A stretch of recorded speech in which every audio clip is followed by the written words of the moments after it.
The month of December always includes a Jordan 11 release. Should every month have a dedicated sneaker drop associated with it? We'll discuss this week on Fire Footwear.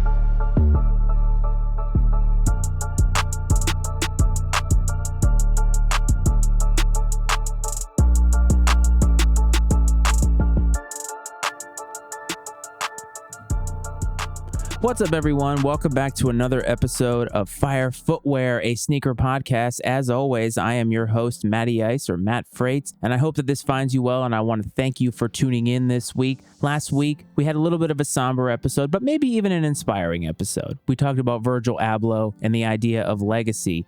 Legacy means a lot to me, especially since my mom passed away. And when I was thinking about him last week, I thought about how much of a legacy he has left behind in such a short amount of time on this earth. And as somebody who has about the same amount of time as he does on this earth, I kind of thought to myself, what am I leaving behind? And maybe this show is one of those things. Certain sneakers, though, especially Air Jordans, they do have a lasting legacy of their own, don't they? When we think about the history of sneakers, we think about so many of yesteryear, like Jordan 1s, 3s, 4s, 5s, even 11s. So many other silhouettes like Air Force 1s, Stan Smiths, you name it. You can go back into the laurels of sneaker history and find so many of them that have a legacy of their own. December, though, for Nike and Air Jordan specifically, has kind of become known for an Air Jordan 11 release. The Air Jordan 11, in my mind, probably one of the top 5 most popular Air Jordans of all time. It was one of the weirdest ones that came out at the time. Michael fell in love with it, and therefore there have been so many colorways of it. The Concords, you name it.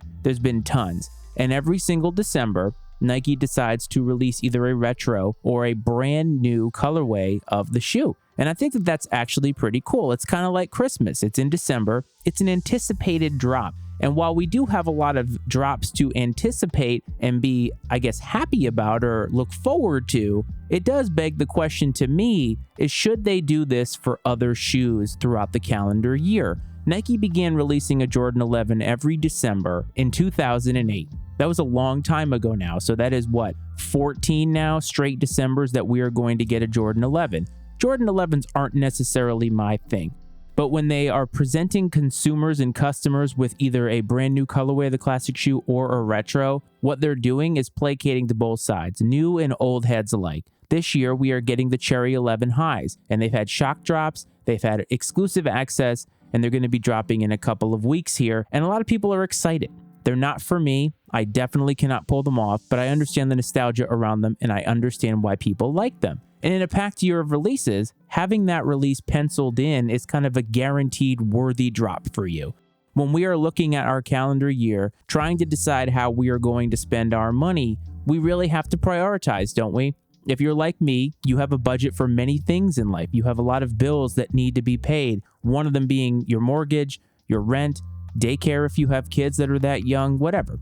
You have to make sure that you are managing all of those things so that you can continue to provide a living for yourself and possibly for your family, but also eat in terms of being able to get sneakers, something that you are very, very passionate about. And to me, I think when you look at that, you know, okay, there's going to be a Jordan 11 in December. And 50-50, it's probably going to be a retro. So if you're somebody who's waiting for the Gamma Blues or the Space Jams, you might wait and see what they're going to release. And you'll probably find that out earlier in the year than December, but you know that it's going to happen. And you know that you can pencil it in.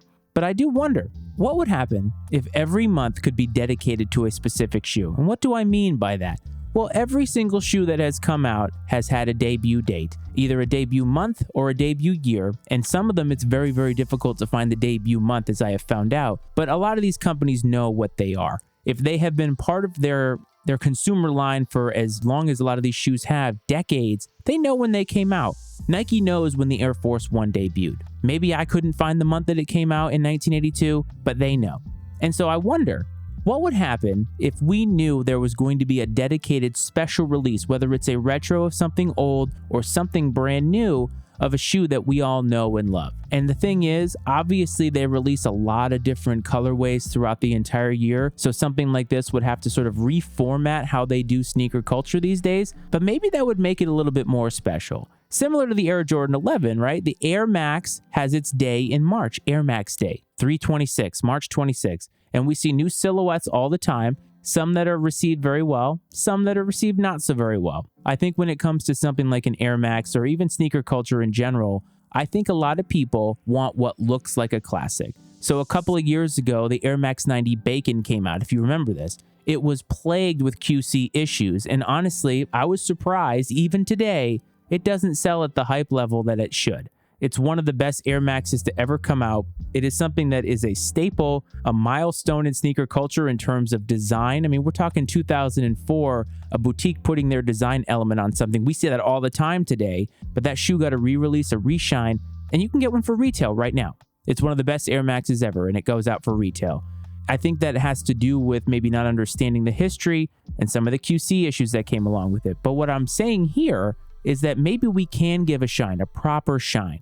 If we are taking old silhouettes, giving them that proper shine, focusing on their history for the entire month, and maybe people, younger heads alike, will actually want to buy something like this. And there's 12 months in a calendar year. I think that we can actually fit this in quite well. Don't you? Wouldn't you love it if in January of 2023, we could look and say, man, they're going to release an Air Jordan 2. Now, maybe a lot of people aren't necessarily as big into Air Jordan 2s, but you know it's going to be an OG one, something that Michael put on his feet and played with. To me, that's special. There is a large part of sneaker culture for whom that would be special.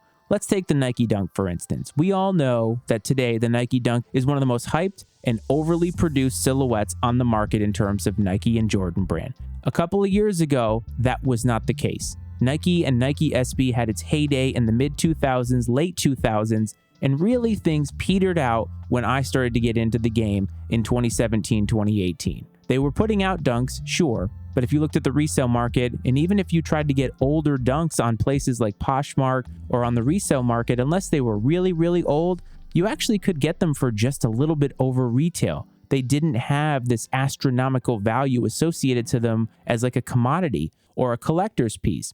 And I think that the off-white dunks, which we talked about last week, and I'm talking about the pine green, UNLV, and Michigan colorways that were based off of the Be True to Your School series, which is the first Nike dunks to ever come out in August of 1985.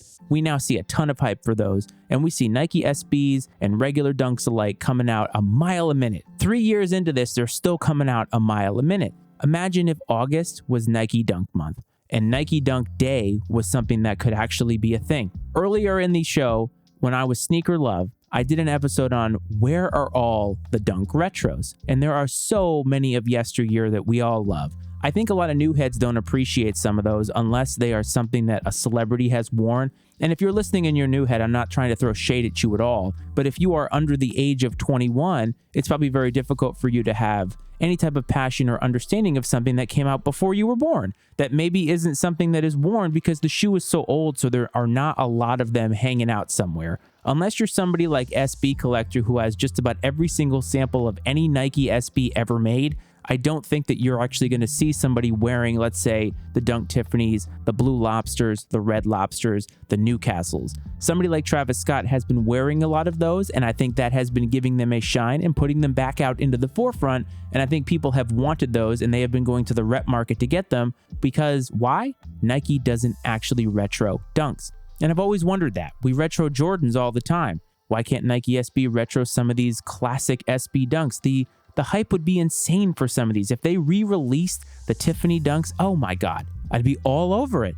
And that's what you could have making Nike Dunk Day in August. Every single August, we know that we're going to get one. Can you imagine what would happen? It'd be a great way to go back and release a lot of these grail dunks. And not just for profit. Obviously, Nike would make a huge profit doing that, but the twofold part of this is being able to educate the new heads about what these shoes did for the culture today. If you listen to anything like the Complex Sneakers podcast or any of these other podcasts like Soul Savvy podcasts, they have people involved in them that have been around in sneaker culture, obviously a lot longer than I have, but a lot longer than I think a lot of people who go out for sneaker releases on a weekly basis. I can't prove this, but I would say that the data probably skews toward more people who are younger than me and probably don't have really a clue as to a lot of the history of how these shoes came about. I think it's why a lot of Air Force Ones sit and don't sell out right away, because the Air Force One is a silhouette that I think is cherished by a much older group in sneaker culture. I mean, hell, it came out in 1982, didn't it? So at that point, I wasn't even born yet.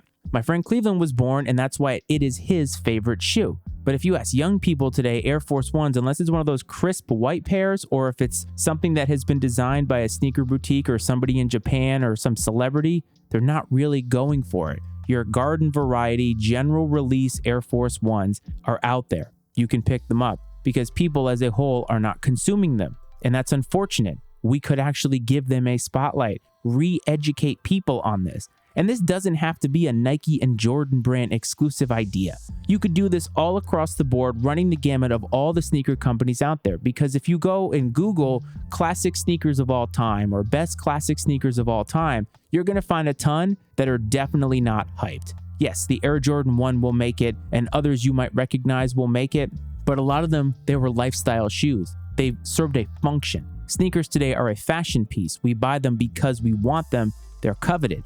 But for many, many decades, sneakers were seen as something of function, and maybe even something of sport, but those two worlds never really collided. You wouldn't buy a pair of Air Jordans because you wanted to be fashionable. You'd buy a pair of Air Jordans because you wanted to play basketball. That's how they were originally marketed. So there are a lot of vintage lifestyle sneakers of long before times now, and long before sneaker culture even became what it is today, that could be given a spotlight, and maybe we could educate and have something to look forward to. Here's a list of some of the things that come up to my mind. We already talked about Air Force Ones. They're 40 years old this year. They did a little bit of that, but I think it was sprinkled throughout the entire year. Imagine if it was a full month. The Jordan 3 and 4. Yes, again, we have some retros that come out and so forth, but being able to spotlight the history of it. Remember, the Jordan 3 is what really saved Jordan line to what it is today, and the Jordan 4, Michael was wearing the bred Jordan 4s when he made that famous shot against Craig Elo, being on the cusp of who we now know Michael to be, a winner and a champion. What about the Adidas Stan Smiths? I talked about them in the Thanksgiving episode and how they are something that has been around for a long time, maybe not as coveted, but they are certainly a staple in sneaker culture. The New Balance 574. That's an obvious shoe that they make tons of different general releases on. You can go get them anywhere. But it has preceded a lot of these shoes that we know now, like the 990s, the 997s, but the Puma Suedes from the 1970s. Classic look. Still looks very, very vintage, but vintage is in today. So give them a shine for a month and put out some really, really fabulous looking colors with amazing quality. I mean, you have suede already on a shoe. You're already going to hit a home run.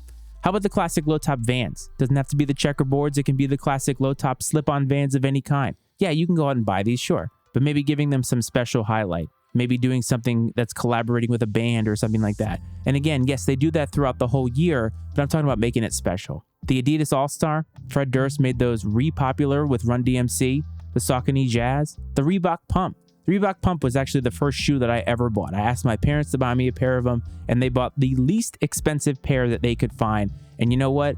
I was happier than a pig in shit because I could actually do the pump thing. And I get it. Many of these have yearly stock that isn't hyped, and perhaps you can walk into an outlet right now and get a pair of some of these. But perhaps adding this monthly element would pay proper homage to these shoes. And a lot of these shoes help form today's culture well before the advent of the Air Jordan. I know that in a previous episode, I talked about how the Air Jordan was the sneaker that started it all. And that is true. The Air Jordan 1 is the sneaker that caused us to be where we are today in sneaker culture. It is the symbol of where we are. But it wasn't the start. It started today's culture. It didn't start what sneakers are as a whole. And I think you have to go back to previous decades, way, way back. Even the 1930s and 40s with Adidas' early history, their connection with the Olympics. That's where a lot of these things came from. Remember, in the NBA, a lot of players wore Converse Chuck All-Stars. And they are not made for support, ladies and gentlemen.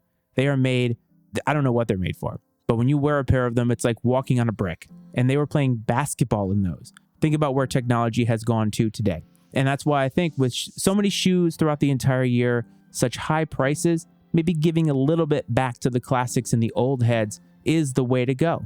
Because those are the people that really buoy up the culture. Yes, from a financial standpoint, obviously Nike cares about the people who are going to spend their dollars.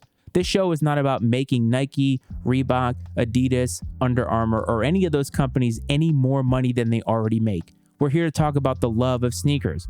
We're here to share stories. And that's how these stories come about. When you have an emotional connection to a sneaker, and if you tie it to a month the way that you have with the Jordan 11, I think it would add so much of an intrigue, so much of a history. And honestly, I think we'd have a much better connection to the shoes that we're spending so much money on. But I ask you, If there was one shoe that you'd want to see have a dedicated month, what would it be? Is it one of the ones that I have named? Do they already do it? Maybe you are a big fan of Air Maxes. Maybe you're a big fan of the Jordan 11.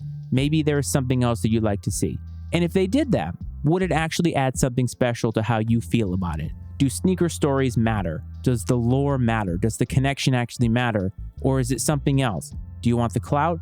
Do you want to just, have the knowledge or the feeling that you know that you own something that everybody else wants? I'm not sure what it is. But all I know is that I think that this would add something to the mix, and I just want to know from you. If you want to let me know, hit me up on Instagram. The handle is @FireFootwearPod. If you want to hit me up personally on Twitter, the handle is @MattyIceFreights. If you have any questions or comments you want to throw at me, positive or negative, firefootwearpod@gmail.com is the email address for the show. Please support the Matty Ice Media Network by visiting www.mattyIcemedia.com to find this show and information on all the other shows that we have as a part of the network. If you're a sports fan, there's a couple of really great choices there. Check us out there and give us a little bit of support. If you're listening on Apple and Spotify, please hit that follow button, give us a rating, give us some stars. It means the world. It helps us pop on the charts, continue to grow, and the more visibility means the more content that I can bring to you and make an even bigger connection than we already have. I want to thank everybody for tuning in this week and every week that you tune in. I hope that this finds you safe, and I will talk to you next week. This is Fire Footwear.